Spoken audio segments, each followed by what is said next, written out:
Hey everyone, welcome back to my channel. My name is Kara, and today's video is going to be my June housing market update.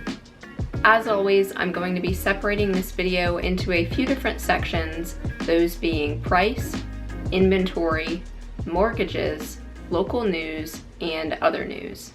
Let's start out with price on a national level. The median existing home price increased 14.8% year over year. This sustained annual price appreciation that has been going on for the past 122 months is actually the longest streak on record. I've mentioned this in a lot of my past housing market update videos, but home prices are continuing to increase. A big reason for this is inventory, and that is something that we'll go into a little bit later. I'm going to pop up a chart on the screen that shows you some projections by Fannie Mae of what home price appreciation might look like through the end of next year. Fannie Mae is predicting that the amount of price appreciation will start to decline to 10.8% or somewhere around there by the end of this year. It's even predicted to drop to the single digits in 2023. Now, what does this mean exactly? Well, it means that home prices are likely going to continue to increase, but we might start to see some sort of stabilization. So in other words, the amount of price appreciation is starting to decline, but prices themselves are continuing to go up, just at a slower pace. Now, I know what some of you might be thinking, and that is, okay, why is she saying that prices are going to continue to increase when I've been seeing more sellers drop their list price and homes sit on the market for a little bit longer than normal? And the thing is, you are correct. As you can see in this chart here, 19% of sellers, or just about 1 in 5, actually dropped their purchase price for the 4-week period ending on May 22nd. This marks the largest number of sellers to do this since pre-pandemic, right around October of 2019. There's something very important to note here though, and that is that despite these price decreases, the median home sale price is still elevated from what we saw a year ago. It has actually now hit a record $400,000 nationally. Something else I want to touch on is that buyers' budgets have started to decline, and this has a lot to do with increasing mortgage interest rates. The reality is, buyers just can't afford the same amount of home that they could have a year ago, and we are definitely starting to see the effects of this on the market right now. If you're subscribed to my bi-monthly newsletters, you will already have heard me talk about this, but there is definitely a shift happening in the market. This doesn't mean that we're going from a seller's market to a buyer's market, or that prices are going to take a sharp decline, or that interest rates are going to skyrocket to 20%, or really anything drastic like that. But I definitely have noticed some shifting in the local market here in Asheville. Some homes are sitting on the market a little bit longer. I have personally seen some price decreases as well, and I have seen some instances where homes are not actually getting competing offers, which is something new that we haven't seen in a few years. And honestly, for some buyers out there, it's quite a nice change.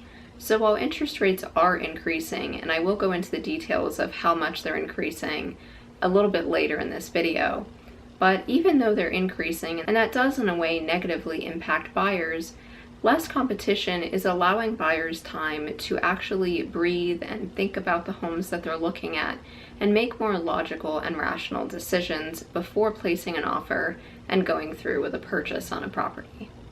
Another big statistic that I have for you is in regards to lumber prices. Lumber is actually down 30% from the start of the year and is now right around $780 per 1,000 board feet. This doesn't necessarily mean we're going to see any big drop in new build costs, and the reason for that is because there are still major supply chain issues, and lumber is still twice as expensive as it was prior to 2020. Beyond lumber, when we consider all construction materials, those were up 33% in April compared to pre-pandemic prices. Alright, let's jump into price on a local level. The average sale price in May in the Asheville region was just under $490,000. This is up 13.7% from last year. Year to date, the average sale price is just under $450,000, a 12.7% increase from last year. The median sale price for May in the Asheville region was just over $400,000. This is up 16.1% from last year. Year to date, the median sale price is $370,000, an increase of 13.8% from last year. So as I mentioned earlier in the video, home prices are continuing to increase both nationally and here in the Asheville area. Let's move on to inventory on a national level. For the first time, May saw a year-over-year increase in the number of active listings. Now, before you get too excited, let me share inventory on a local level. Inventory for May in the Asheville region is actually down 24% compared to last year. This goes to show that we are still in a pretty severe inventory shortage. Alright, let's move on to possibly the biggest topic of this entire video, and that is mortgages. I have a chart I'm going to put up on the screen here that shows you exactly what's happening to mortgage interest rates. Just this week, interest rates have actually surpassed 6%. If you've been following my channel for a little while, you'll know that this is quite a bit higher than the interest rates that we saw last year, where they were right around 3%. This is definitely having a huge impact on purchasing power for buyers. I know personally that this has caused a lot of buyers to kind of put on the brakes and say, you know what, I don't really know if I want to jump into the housing market right now, or I don't know if I want to continue my home search. And there's something that I want to share with you that might change your mind a little bit. And that is this chart right here that shows you how interest rates today compare to interest rates over the years. As you can see in this chart, we definitely have seen a parabolic run-up of interest rates this year. And it's definitely something you want to be aware of if you are an active buyer out there on the market, or if you're considering getting into the housing market. But I don't necessarily think that it's a cause of major concern or any reason to panic. As you can see in this chart, interest rates are still very low compared to where they were for many, many years.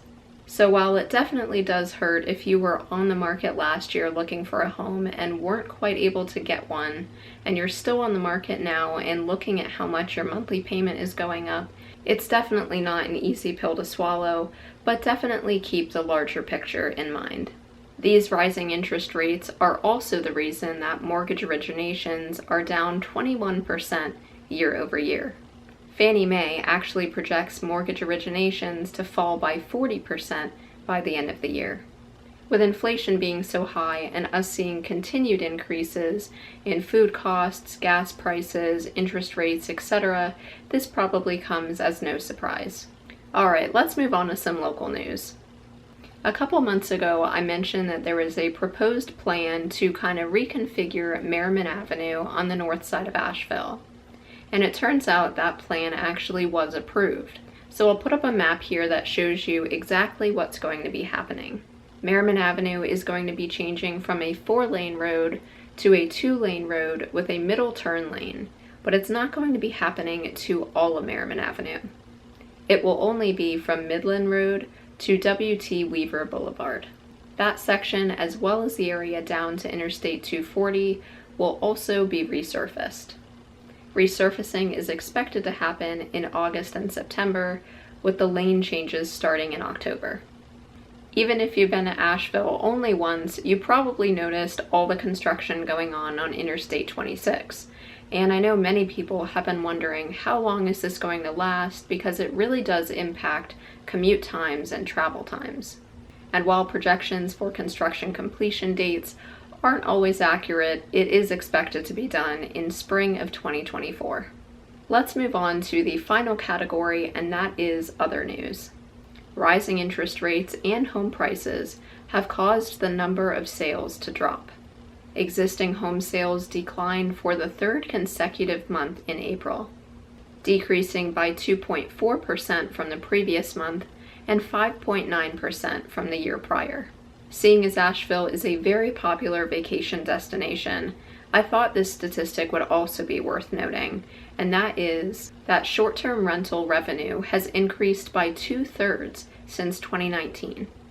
Also, the average daily rates are up by 1/3, and demand is up by 25% year over year. This is a national statistic, so I'm not 100% sure how Asheville compares. My final statistic has to do with luxury listings. According to Redfin, luxury sales dropped 17.8% on an annual basis during the 3 months ending on April 30th. This is the largest decline in luxury sales since pre-pandemic. Well, that is everything for today's video, guys. If you have stuck around till the end, definitely hit the like button and leave me a comment down below. Let me know what your favorite statistic was. If you would like a copy of my free homebuyer guide or a free comparative market analysis done on your home, then definitely reach out to me. I'll leave my contact information in the description box below, as well as at the end of this video. Also, please consider hitting that subscribe button and sharing this video with your family and friends. Thanks so much for watching, and I'll see you very soon in the next one.